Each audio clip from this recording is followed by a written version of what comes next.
I am 63 years old. I have worked with my hands my entire life, calluses on my palms, a bad knee from decades of standing on concrete floors, a back that aches every morning when I get out of bed. I am not a rich man, I never was, but I loved my wife Eleanor with everything I had. Every single day for 40 years, I loved that woman, and our 40th anniversary was supposed to be the most beautiful day of our lives.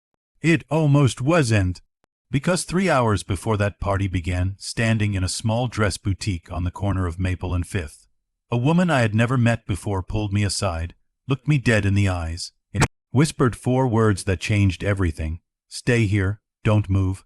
And I listened. God help me, I listened. My name is Harold James Whitfield. Most people in my town know me as the man who ran the hardware store on Clement Street for 31 years. Before that, I was a machinist. Before that, I was a boy who grew up poor in a small house with 5 brothers and a mother who worked 2 jobs and still found time to sing in the kitchen every Sunday morning. I never went to college, never wore a suit to work, never drove a fancy car, but I raised 2 children. I paid my mortgage. I never once missed a school play, a baseball game, or a recital. And every single year, on the 14th of October, I took my wife Eleanor somewhere special for our anniversary. A picnic in the park when we were young and broke. A dinner at the Italian place on 5th Street when things got a little better. A weekend trip to the coast when our kids were finally grown. Eleanor was everything to me. She was a quiet woman, small in stature but enormous in spirit. She had this laugh, this full whole body laugh that could fill an entire room. She loved gardening and old movies and the smell of rain on pavement. She volunteered at the library on Tuesday mornings and brought soup to the elderly neighbors on our block every winter. She was the kind of woman who remembered everyone's birthday, who sent handwritten thank you notes, who never complained, even when she had every right to. 40 years of that woman by my side. And for our anniversary, our son Marcus had organized a party, a real party, 40 guests, a rented hall, catering, a cake with our wedding photo on it. It was the first time in years that Marcus had done something like this. Something generous, something that felt like the boy I raised. I should have been happy. I should have just been happy. Let me tell you about Marcus. My son is 40 years old. He is successful. A regional manager for a logistics company. Good salary. Nice house in the suburbs. He married a woman named Diane 7 years ago. Diane is beautiful, educated, comes from money. And from the very first day Marcus brought her home, I could feel it, this quiet judgment behind her eyes when she looked at me, at my hands, at my old truck, at the way I pronounced certain words. She never said anything rude, not directly. But it was in the small things, the way she would look around our house like she was calculating how much it was worth. The way she corrected me at dinner once gently, with a smile when I used the wrong fork. The way she talked to Eleanor like Eleanor was simple, speaking slowly, loudly, like my wife was a child who needed help understanding things. Eleanor never said a word about it. But I saw it, I always saw it. My daughter, Patricia, was different.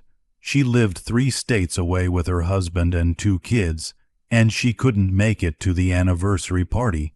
She called me the week before, voice cracking a little. "Dad, I'm so sorry I can't be there. Tell Mama I love her. Tell her I'll call the moment the party starts." "I know, sweetheart," I said.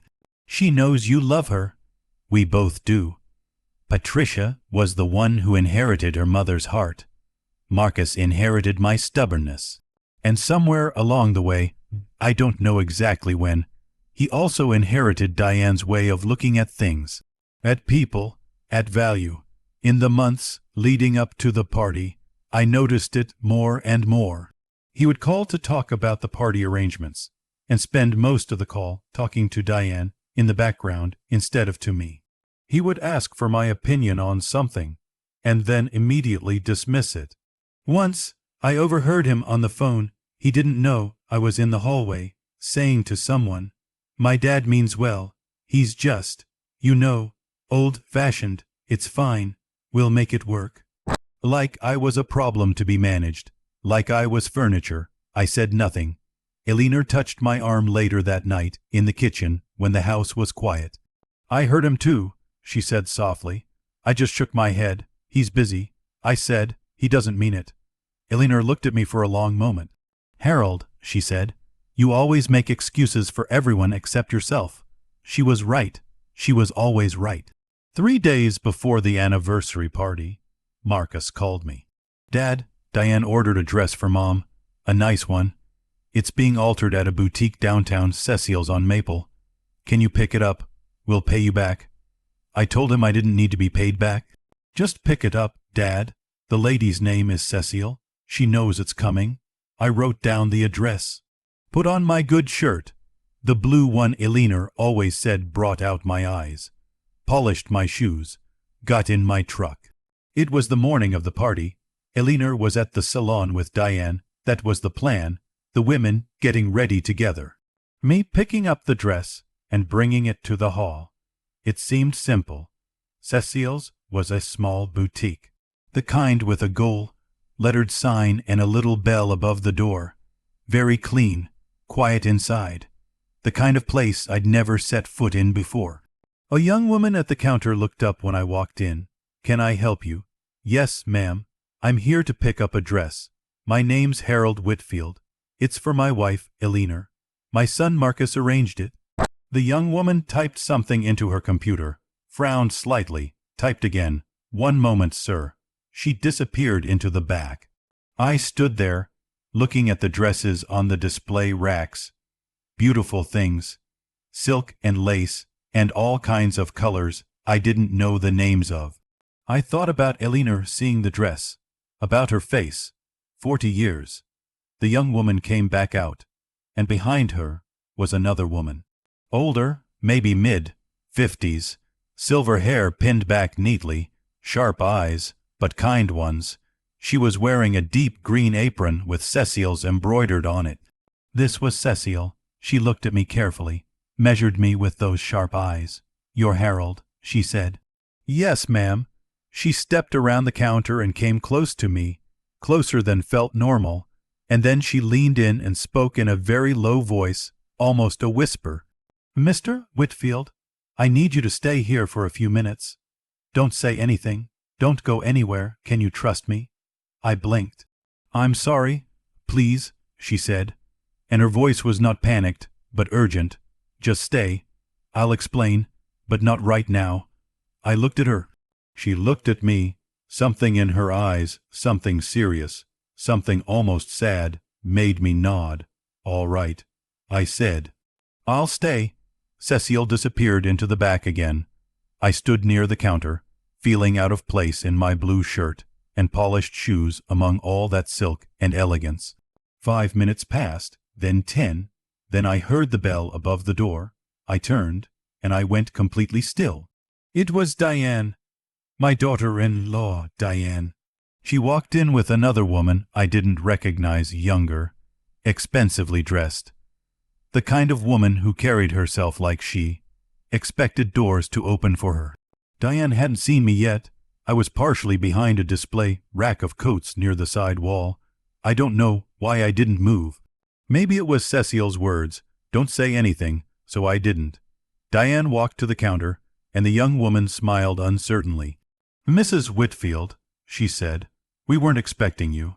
I know," Diane said, waving her hand slightly. "I'm picking up the anniversary dress, my mother-in-law's dress." "Oh, your father-in-law already came to—" "Yes, I sent him," Diane said, cutting her off smoothly. "But I'm going to handle this.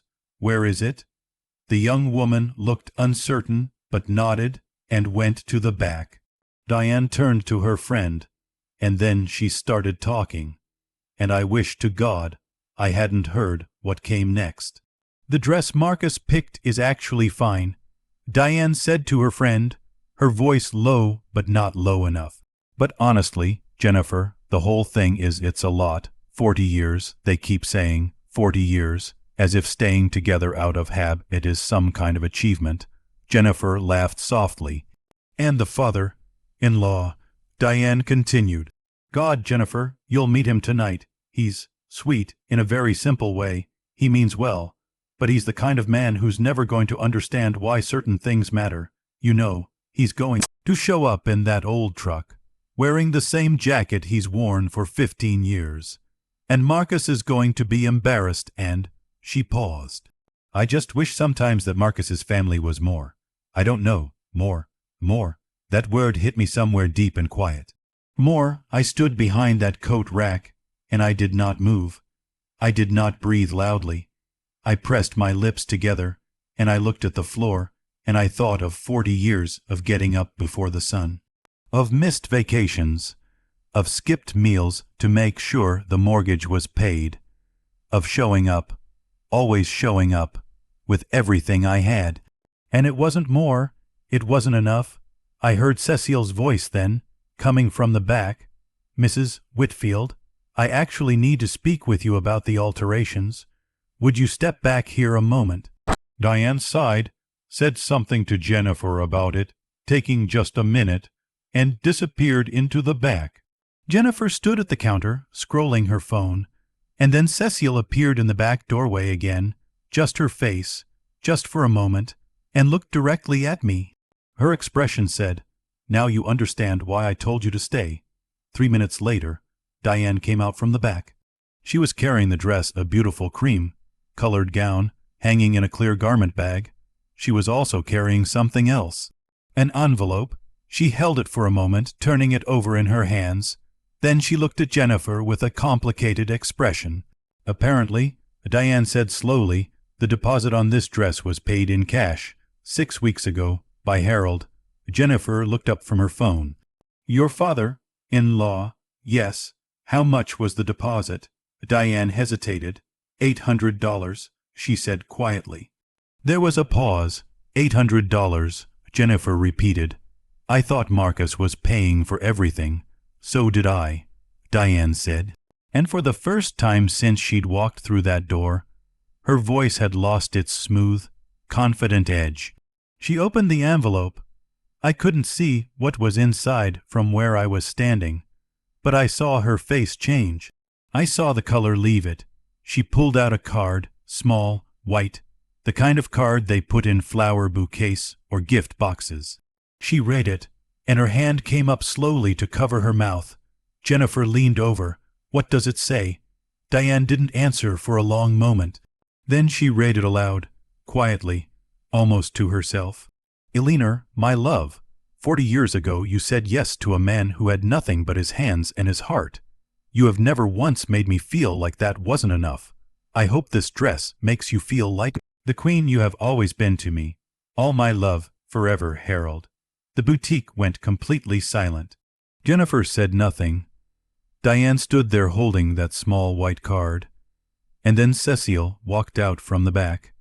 And she walked past Diane, and she walked straight to me. She put her hand on my arm. Mr. Whitfield, she said gently, your wife's dress is ready. I stepped out from behind the coat rack, and Diane turned around, and she saw me. I will tell you something about silence. Silence is not the absence of words. Sometimes silence is the loudest thing in the room.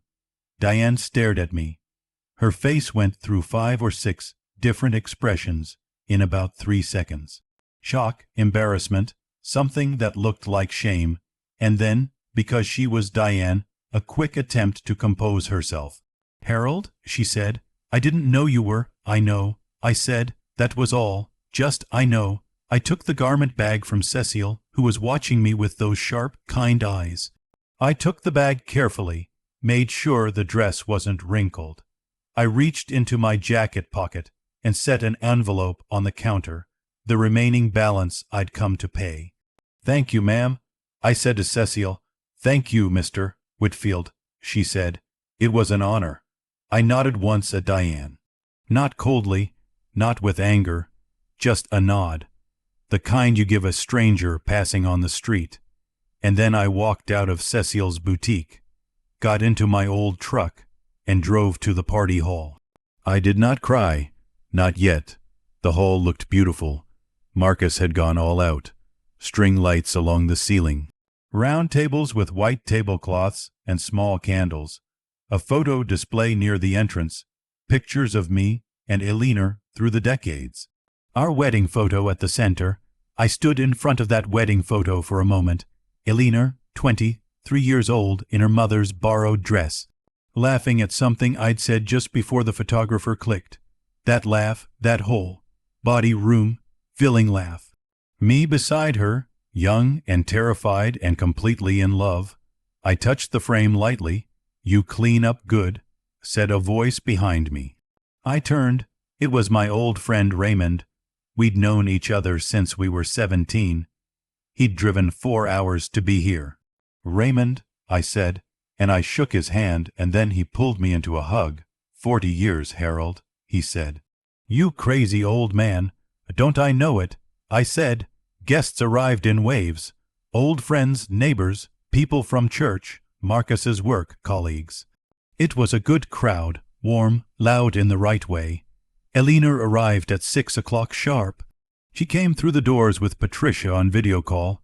Patricia had called in just like she promised, and when Elena saw the hall, she stopped walking entirely. She pressed both hands to her chest. "Harold," she breathed. I walked to her. "Happy anniversary, Ellie," I said. She looked up at me with those eyes, those dark, bright 40-year eyes, and she said, "You did all this." "Marcus did most of it," I said honestly. She reached up and touched my face. "But you're here," she said. "You're always here." I couldn't speak for a second. "Always," I managed. She was wearing the dress, the cream-colored gown with the simple lace at the neckline. It fit her perfectly. She looked like she had on the day I married her. Just older. Just more beautiful in the way that only time can make someone beautiful. The evening moved along. Music, toasts, food, laughter. Marcus gave a speech. It was good, generous, heartfelt. He talked about watching me work, about lessons I'd taught him, about loving his mother. I was proud of him in that moment. Genuinely proud. Diane sat at the head table and was polite to everyone. She smiled at me twice across the room. I smiled back both times. That's the thing people don't understand about men like me. We don't stop loving our families just because they hurt us. We just get quieter. Near the end of the evening, Cecile arrived. I hadn't known she was coming. But there she was, with silver hair. That same green dress now without her apron. Standing near the entrance, looking a little uncertain whether she was in the right place. I walked over to her. "You came?" I said, surprised. "I hope that's all right," she said. Asterisk. I wasn't going to, but then she paused. I felt like I should be here, like someone should be here who knew. I understood what she meant. "I'm glad," I said. "Come in. Meet Elena." I walked Cecile over to where Elena was sitting with a few of her friends from the library. "Ellie," I said, "this is Cecile. She's the one who altered your dress." Elena looked at Cecile warmly. "Oh, it's just beautiful," she said. "You do wonderful work." "It was a privilege," Cecile said. "Your husband told me a little about you when he came in 6 weeks ago to put down the deposit. He said you were the reason everything in his life worked." Elena turned to look at me. Her eyes filled. "He said that. He also told me," Cecile continued gently, "that he'd been saving for 3 months to afford the dress, that he wanted it to be exactly right." The table went quiet. 3 months. I hadn't told anyone that. Not Marcus, not Elena, not anyone. I'd been putting aside $40 or $50 a week since July. From my pension check, quietly, in an envelope in my sock drawer, because that's what I did. I provided, and I didn't talk about it. Elena stood up from her chair slowly, and she walked to me, and she took my face in both her hands, her small, soft hands, and she looked at me for a long time without saying anything. Then she said very quietly, "You wonderful, foolish, stubborn man," and she kissed me on the cheek. And then she laid her head on my chest, and I held her right there in the middle of that room. The music kept playing. The candles kept glowing, but I noticed Marcus. He was standing about 10 feet away. He had heard every word Cecile said. He was very still. Beside him, Diane was staring at her hands. Later that night, much later, after most of the guests had gone, Marcus came to find me. I was sitting outside on a bench near the parking lot, getting some air. My bad knee was aching. The night was cool and clear, full of stars. Marcus sat down beside me. We were quiet for a while. Then he said, "Dad, I need to ask you something." "All right." "Cecile told me something tonight, when I went to thank her for coming. She told me that you were in the store this morning, when Diane was there. I said nothing." "She said you were there the whole time," Marcus said. His voice was careful, controlled, that you heard what Diane said. Still, I said nothing. "Dad," his voice cracked slightly. "Did you hear what she said about you? I looked up at the stars." "Marcus," I said slowly, "I have something to show you." I reached into my jacket. I had put it there that morning before leaving home. I'd been carrying it all day, not sure if I would ever show it to anyone. I handed him a folded piece of paper. He opened it. It was a receipt from a storage facility on the edge of town. He looked at it, confused. "What is this?" "I've been paying on a storage unit for 6 years." I said, "Unit 14B. The key is in my desk at home in the blue tin." "Dad, what's in the storage unit?" I took a slow breath. "When your grandfather died," I said, "he left me a piece of land out past Route 9, 40 acres. I never told you about it because it didn't seem important. It was just fields. But about 8 years ago, a developer contacted me, wanted to buy it. I negotiated with them for 2 years, back and forth. Your mother didn't know. I wanted to handle it myself." Marcus was very still. "I finally sold it." I said, 6 years ago, and the money, all of it, I put into that storage unit, not literally." I almost smiled. "The unit has a safe in it, a real one, bolted to the floor. Dad, the land sold for $460,000, I said quietly. The night was very silent. Marcus made a sound I had never heard from him before, something between a breath and a word. "I didn't touch it," I continued. "Not a cent. I kept working, kept the hardware store going, paid the mortgage myself. I wanted it to stay whole. I always planned to split it between you and Patricia when your mother and I were gone. It was your inheritance, yours and your sister's, Dad," Marcus whispered, "but I also planned." I said carefully, to put some of it towards something else. A house, a good one, for your mother. Somewhere she could have a real garden, somewhere warm in the winters. I paused. I was going to announce it tonight. That was my anniversary gift to her, not just the dress. Marcus put his face in his hands. "I'm still going to do it," I said. "None of what happened today changes that. She deserves it." We sat in silence for a long time. Finally, Marcus lifted his head. His eyes were red. "Dad," he said, I don't know what to say. I didn't know. I had no idea. I thought. You thought I was simple," I said gently. "You thought I was a man who never grew beyond his hardware store and his old truck." He winced. "I didn't. It's all right," I said. "I know what I look like from the outside. I've always known. I just chose not to spend my energy proving anything to anybody." "That's not—" Marcus stopped. "Started again. Diane said things she shouldn't have said, about you, about Mom. I know what she said. She was wrong," he said. "She was completely wrong, and his voice broke. "I should have said that to her a long time ago. I should have defended you, both of you, long before today." I put my hand on his knee. Just my hand, old and calloused and weathered. "You're saying it now," I said. Diane came outside about 20 minutes later. She stood a few feet away, wrapped in her coat, looking like she hadn't quite decided whether to approach. I looked at her. "Come sit," I said. She sat on the bench on my other side, the 3 of us in a row looking at the parking lot, the distant trees, the stars. After a moment, she spoke. "Harold," she said, "I don't have words for how ashamed I am." I waited. "What I said in that store," she continued, "about you and Elena, about your marriage, about—" She stopped. It was cruel, it was stupid, and it wasn't true. No, I agreed quietly. It wasn't. I've been— She paused again, and her voice was thinner now, less polished. "I grew up being told that success looked a certain way, that worth looked a certain way, and I have spent the last 7 years measuring everything against that standard, including the people I was supposed to love." She looked at me directly, and for the first time since I'd known her, her face was completely unguarded. "My own father," she said, "worked in a factory his whole life. He was a good man, a quiet man, and I was embarrassed of him for years. I was embarrassed that he didn't talk the right way or wear the right things." A tear ran down her cheek. "He died 4 years ago, and I never told him that I was proud of him. I never told him what he meant to me."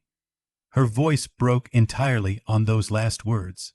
"And I look at you," she said, "and I see him, and I have been treating you the same way I treated him, like you were less than you were." I looked at her for a long moment. This woman who had made me feel small, who had made Elena feel simple, who had, without perhaps fully realizing it, slowly taught my son to look at his own father with different eyes. And what I felt was not anger.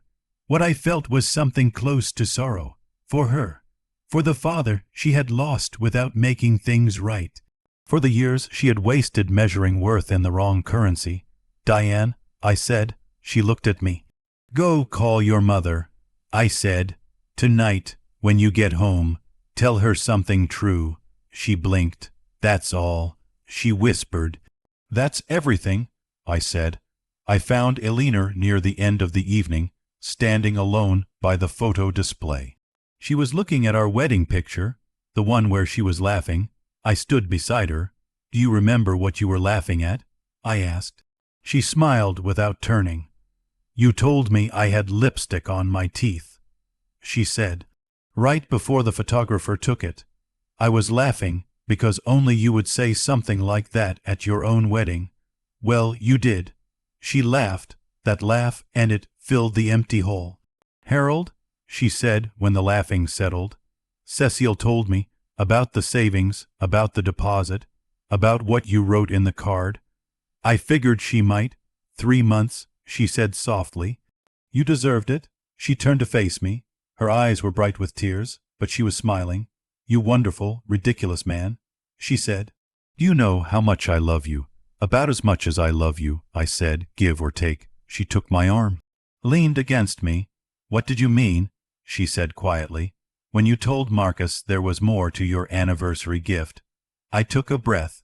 "I found a house," I said, "out past Millbrook Road, big yard, south, facing windows, the kind of garden you've always wanted, enough room for all the tomatoes you could ever need." She went very still. "Harold, I bought it. I said, last month, it's ours." Elena made a sound I cannot fully describe. It was somewhere between a sob and a laugh. She pressed her hand over her mouth. "Harold James Whitfield," she said. "How remember your father's land out on Route 9. She pulled back to look at me. "That old field, sold it," I said simply. 6 years ago." She stared at me. "And you never said a word." "I was waiting for the right moment. For 6 years. I wanted to be sure." I said. "I wanted to make sure it was enough. That it was right." She looked at me for a very long time. Then she laughed again, and cried again, and pressed her forehead to mine. 40 years, she said. 40 years. I said, "You are still surprising me." "I hope I never stop," I said. Marcus called the next morning, early, before 8 o'clock. Elena was still sleeping. I was in the kitchen with my coffee, watching the birds at the feeder outside the window. "Dad," he said when I answered, "can I come over? Doors open." I said. He arrived 20 minutes later. "Alone?" He sat at my kitchen table, the same table where he'd done his homework as a boy, where I'd helped him with his college applications, where we'd sat the night his grandmother died, and he looked at me with eyes that were tired and a little raw. I talked to Diane last night, he said. Long conversation, hard conversation. Good, I said. She's going to apologize to you, properly, and to Mom. He paused. She means it, Dad. I know you have no reason to believe that right now, but she does. I know, I said. How can you know that? Because I saw her face last night, I said. She's not a bad person, Marcus. She's someone who learned the wrong things when she was young. Most of us did, one way or another. Marcus looked at his hands. I let it happen, he said. The way she talked to you, the way she talked to Mom. I heard things. I let them go. I told myself it wasn't a big deal. Marcus, no, he said firmly. Let me say this. I was wrong. I stopped seeing you the way I should have. I started looking at you through this filter. I don't even know where it came from. This idea that you were from a different time, that your kind of life was smaller than mine. He shook his head. It was the opposite. Your life was bigger than anything I've built. You provided for us and never complained. You loved Mom every single day and never once made it look like work. You saved $400,000 and didn't breathe a word of it for 6 years because you were waiting for the right moment. His voice cracked. What kind of man does that? What kind of man is that quiet and that strong and that patient? I didn't answer. Because the answer was, a man who loves his family more than he needs their praise. I'm sorry, Dad, Marcus said. I'm sorry I made you feel like you weren't enough. I looked at my son, my stubborn, successful, complicated, beloved son. You are never going to lose me, I said. You understand that, no matter what. I was always going to show up. He nodded. Eyes bright. I know, he said. That's what makes it worse. And that's what makes it okay. I said, I am 63 years old. I have worked with my hands my entire life. I am not a rich man, not in the way the world usually counts richness. I never wore a suit to work.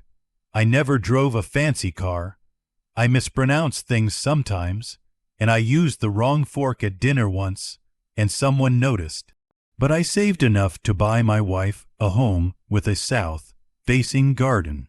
I paid for her anniversary dress 3 months in advance, $40 at a time, from my pension check, and I wrote her a note that made a stranger in a boutique decide to come to our anniversary party because she said it felt like someone should be there who knew. I stood behind a coat rack and I heard myself called simple, and I chose not to respond, not because I was afraid, not because I was weak, but because I understood something that took me 63 years to fully learn. Your worth is not determined by who recognizes it. Quiet people are not small people. Patient people are not passive people. The man who never raises his voice is not the man with nothing to say. Sometimes the most powerful thing you can do when someone underestimates you is simply wait. Keep working. Keep loving. Keep showing up. And let time do what it always does. Tell the truth. Eleanor's garden is beautiful this spring. Tomatoes, sunflowers, a little herb patch along the south fence. She goes out there every morning in her old hat, the one with the torn brim that she refuses to replace. Diane comes over on Sundays sometimes. She and Eleanor garden together. There are things between them that were broken and are being slowly repaired, not perfectly, not all at once, but genuinely. Marcus fixed the back gate, came over one Saturday without being asked, just showed up with his tools. That's the thing about family. It's not about being perfect. It's about showing up, even when it's late. Even when there's repair work to do, it's about showing up. Patricia calls every Tuesday, same time she always has. And me, I sit in the kitchen in the mornings with my coffee.